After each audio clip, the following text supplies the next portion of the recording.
Hi po everyone. I'm being B. Corcuera. Dito po ako sa Abu Dhabi. May kakwento ko lang sa aking mga kapanahonan noon. Kapanahonan ni Abu Lakay.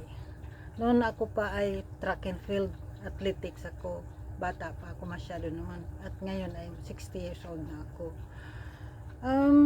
Sa lahat taliwas sa mga sinasabi ng mga tao na ang kapanahonan ni Abu Lakay ay puro hirap, puro kalapastangan ang ginawa niya. Hindi eh. Yung sa aming kapanahunan sa school, kahit hindi kami nagbabaon, hindi nagugutom ang anak ng mga mahihirap noon pupunta sa school. Dahil pagdating namin sa school, may mga Nutriban kami, may mga soya milk kami, may mga miswa, iba't ibang naka-assign na mga estudyante maglulugaw para sa amin. Pag-uwi namin, may dala kaming mga pulburon, may mga powder milk kami, binibigay sa amin pag-uwi na namin. At ang lahat ng mga sobra-sobra sa mga kantin, na ipapadala din sa mga bata. Hindi kami nagugutom noon eh. Taliwas talaga sa mga pinagsasabi ng mga tao na puro krimen ang nangyari. Walang nangyayaring krimen doon sa kapanahonan ni Abu Lakay. Kung mayroon man ay hindi maiwasan, yun ay dala na lang ng panahon. Pero hindi kinikreate ng President Abu Lakay ang mga sinasabi nila na inaapi ang mga tao, martial law. Kung yung martial law naman ang napag-usapan, ay hindi lang naman sa Pinas may martial law eh. Lahat ng lugar may martial law that time na yun eh. So, hindi ako naniwala at wala akong naranasan na puro hirap ang mga tao. Yung mga teacher pa nga eh, naka-assign yung at saka yung mga midwife, maka-assign sila pumupunta sa mga kung saan-saan maghahanap sila ng malnourished na mga bata. Sa mga nanay na hindi pumupunta sa mga center, pinupuntahan ng mga midwife, pinupuntahan nila, galing sila sa munisipyo, lahat ng mga, may mga ano kami doon eh, women class, yung mga ano, may mga asawa na, may mga seminar sila para sa kanilang mga anak. Wala kaming naging problema noon eh. Kahit mga anak mahirap kami, pupunta pa rin kami sa school, hindi kami nagugutom, hindi kami bumabaon. Ngayon, yung mga pagbabakuna, lahat libre yun eh. Pumupunta sa center yung mga, may mga anak, may mga dala-dala ng lahat kung malnaris anak nila, may bigas, may mga dilis, kung ano-anong mga binibigay na para sa mga malnaris.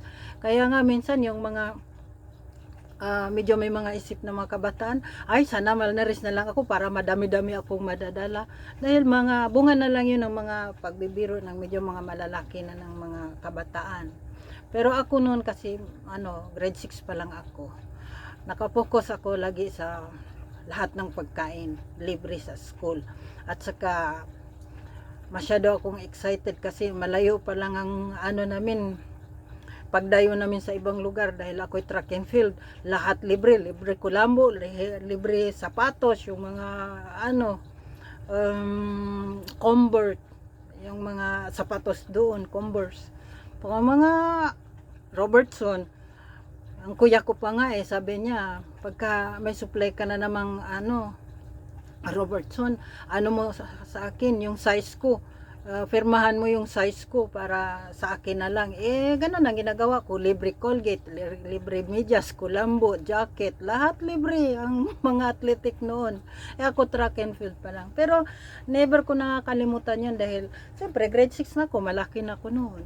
Kaya taliwas yung sa sinasabi nila na puro krimen ang nangyayari. Walang krimen na dati nung mga sinasabi nila, walang sabi nila puro kahirapan, hindi lahat nga ng mga nanay ang dami-dami nilang bit-bit galing sa center, puro libre. Kaya taliwas ngayon ang sinasabi ng mga tao yung kapanahonan ni Abu Lakay, ang ganda-ganda nga yung mga maraming anak, pupuntahan ng mga midwife para i-register ng mga anak, libre gamot, libre pagkain. Wala kaming kahirap-hirap noon kaya ang ganda-ganda nga yung kapanahonan ni Abu Lakay. So ngayon yung si BBM na naman, yan na naman, may libre pabahay siya.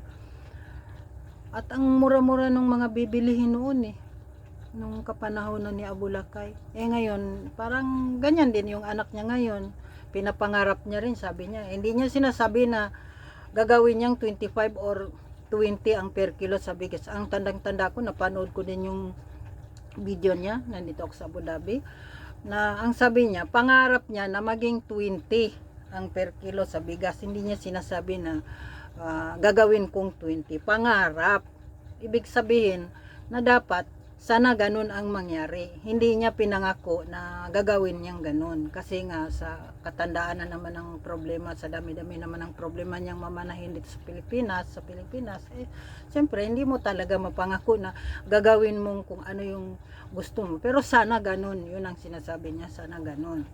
So, kaya balik tayo doon kay Abulakay.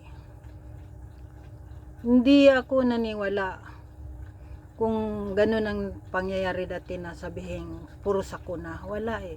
Kasi kami kahit nasa kalabundukan, dumarating doon ang mga nagre-register ng mga nurse at saka yung mga estudyante, yung mga isasama ng mga guro, yung mga medyo mataas na, yung mga marunong na maglista, tulad ng mga high school, first year. Puro libre. Ang mayroon lang naman, PTA, 15 lang naman babayaran mo noon eh. Wala ka ng ibang babayaran doon sa school.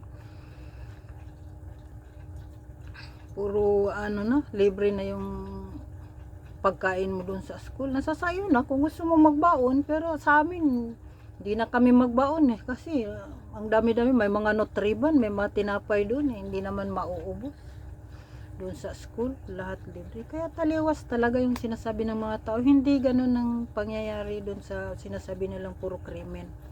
Wala eh, kasi yung panahon na yun hindi ko na makalimutan eh. Grade 6 na ako noon. Puro pagkain. Habang nagkatsar-katsaran kami kung saan kaming lugar mag-aakyatan sa mga santol eh, may dadadala kaming pulburon.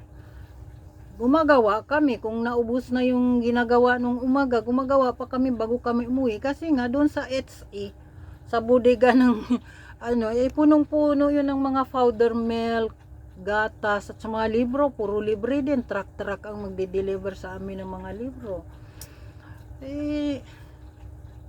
Hindi ka nagugutom eh. Sa mga gustong magsiseminar na mga nanay, kung gusto niyo mag-family planning, ayan, pinapatawag sila.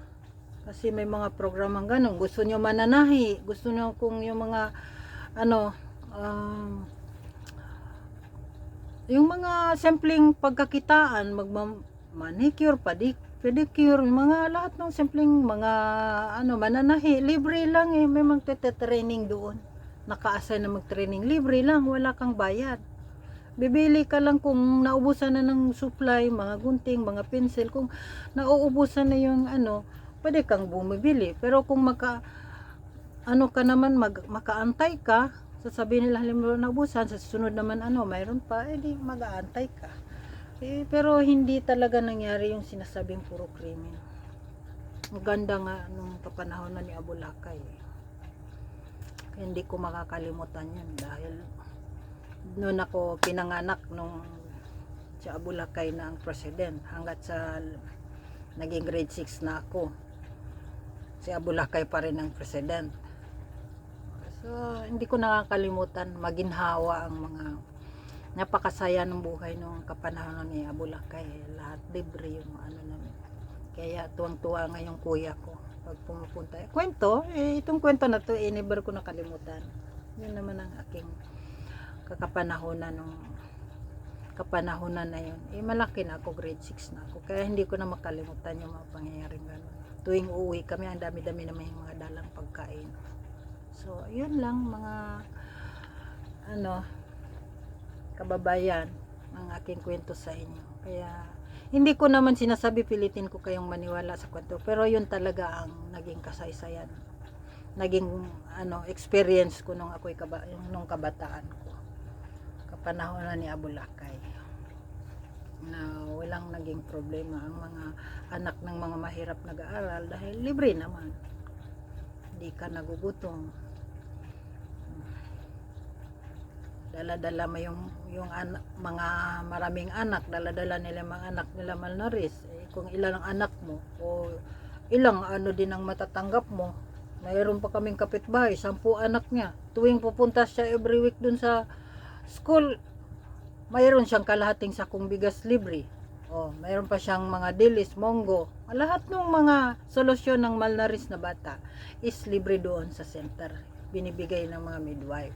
Yun ay kapanahonan ng Abulakay. So, hanggang dito lang. Maraming salamat po. Nasanay mapagtuunan nyo ng pansin ng aking kwento dahil ito ay totoo. Kailanman hindi ko nakakalimutan yun. So, hi po, ako si Bing Corcuera. Paki-like na lang at subscribe ang aking YouTube channel at sanay nagustuhan nyo or sanay mapagtunan yung pansin ng aking kwento dahil ito ay totoo. Okay po, bye-bye. Share na lang, like sa aking kwento. Thank you po. Love you all.